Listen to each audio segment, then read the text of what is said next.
incroyable, il était énorme. Il était énorme. Regardez, on voit très bien la rotation là. On a... Oh oui!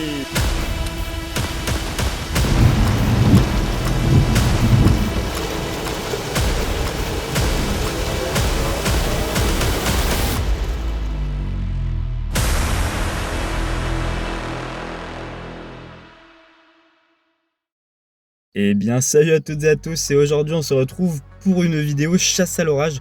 Une chasse à l'orage dans la Loire puisqu'on a un risque d'orage modéré localement fort comme j'ai prévu sur ma carte. Mais bon, ça sera à voir. Donc là ça y est, cet après-midi c'est parti. On a des cellules qui sont en train de... On a une bonne ligne là qui est en train de se mettre en place du côté du Puy-de-Dôme. Et puis bah j'attends et on va voir ce que ça va donner finalement.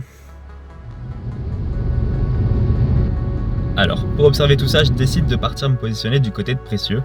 C'est un spot que j'aime bien puisqu'il offre une bonne vue à 360 degrés, ce qui va me permettre de bien pouvoir observer les développements et l'arrivée de la ligne.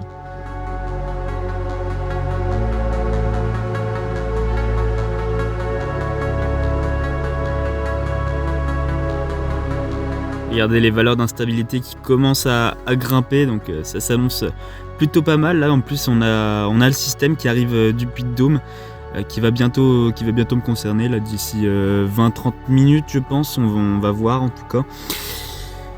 Mais ouais, ce qui arrive du Puy-de-Dôme, un beau cumulonimbus là qui arrive du Puy-de-Dôme, c'est sympa, on voit bien la délimitation.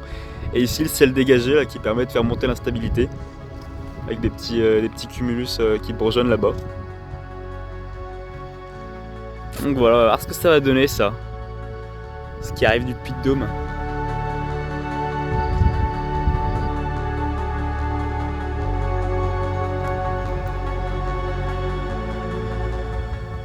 On voit bien le rideau de pluie là. Et des petits flashs là qui commencent à se mettre en place là sur le sud de la ligne du coup. Allez, la pluie arrive là, ça y est, on range le matos, on range tout. Comme vous pouvez le voir, j'essaye de rester au maximum près de cet orage, sauf qu'à un moment donné, la pluie commence à arriver et je suis contraint de partir, même si j'aurais bien aimé rester un petit peu plus pour observer la ligne et savoir précisément où aller. Là, on a une belle ligne qui est en train de se mettre en place. J'hésite là entre partir au nord, peut-être potentiellement me positionner du côté de Feurs pour essayer de chasser cette ligne qui est en train de se former actuellement, ou alors peut-être redescendre un petit peu plus au sud et cette ligne là essayer de chasser cette ligne là parce que ça fait un petit peu plus de temps qu'elle est déjà en place, peut-être qu'elle peut s'affaiblir potentiellement, donc voilà, hésitation, je pense peut-être plus partir du côté du nord, à voir. Finalement, je décide de prendre la route pour un spot qui est situé entre Bellegarde-en-Forêt et Saint-Cyr-les-Vignes, donc c'est plus à l'est et ça va me permettre d'observer cette ligne qui est en train de se former et qui est en train de s'intensifier.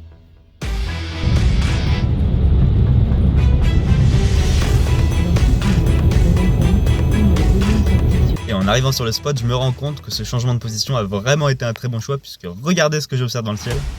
Regardez, on voit très bien la rotation là, on a un mésocyclone qui essaye de se mettre en place, on voit très bien la rotation.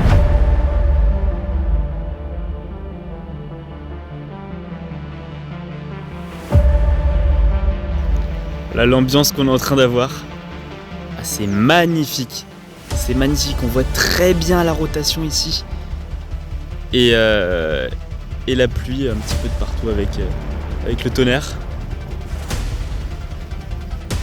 Malheureusement, j'aurais pas pu en profiter longtemps puisqu'à peine 10 minutes après être arrivé sur le spot, je suis déjà contraint de ranger le matos. L'orage m'a rattrapé, on a cette belle ligne maintenant qui s'est bien structurée.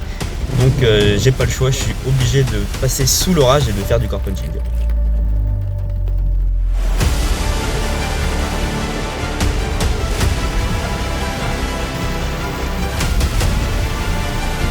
Voilà un peu dans quoi on est obligé de passer.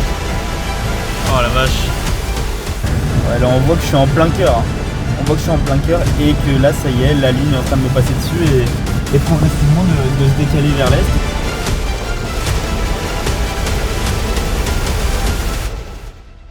Et c'est donc désormais placé à l'arrière de cette ligne que je vais pouvoir en profiter un maximum et ressortir le matos pour cette fois-ci faire des images de foudre.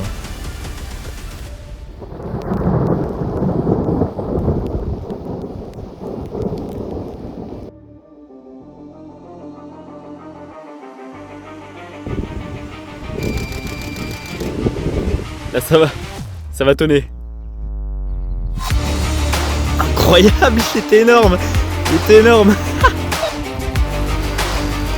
Il est petit. Oh oui, elle lui parfaitement dans le cadre.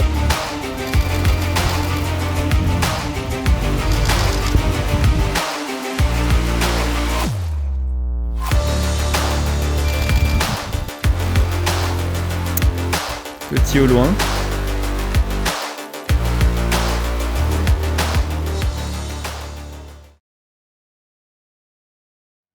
Bon là, comme on le voit, les orages ont bien quitté la Loire, ils sont bien passés du côté du Lyonnais, du coup toute l'activité se fait là-bas. Dans la Loire, il n'y a plus grand chose, hein. C'est pas terrible. Je pense que je vais me replacer, je vais ranger le matos et tout ce qu'il faut. Et je vais me replacer un petit peu plus à l'ouest du département pour éventuellement essayer d'intercepter ce qui va se passer ce soir, ce qui pourrait se passer ce soir, même s'il y a quand même des incertitudes entre les modèles, donc on verra bien ce que ça a donné.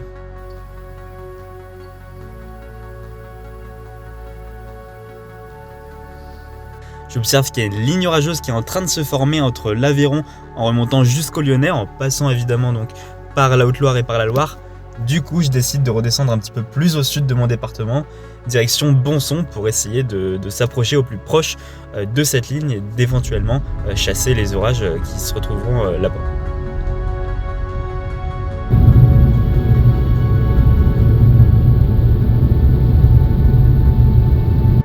Bon, finalement j'arrive sur le spot et je vois qu'il n'y a plus grand chose, on est plutôt sur un gros amas pluvieux là qui est en train de se former mais pas bien orageux. J'en profite quand même pour faire quelques photos et quelques belles images.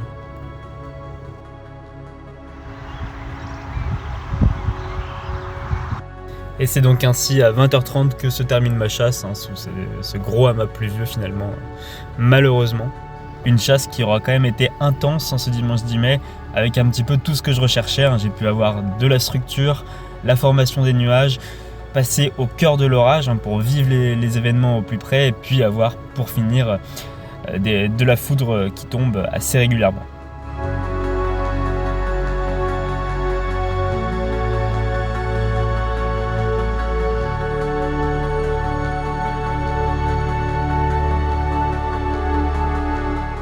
Allez, sur ce, en tout cas, merci à tous de m'avoir suivi jusqu'au bout dans cette aventure. On se dit à bientôt dans un prochain point. Allez, ciao ciao.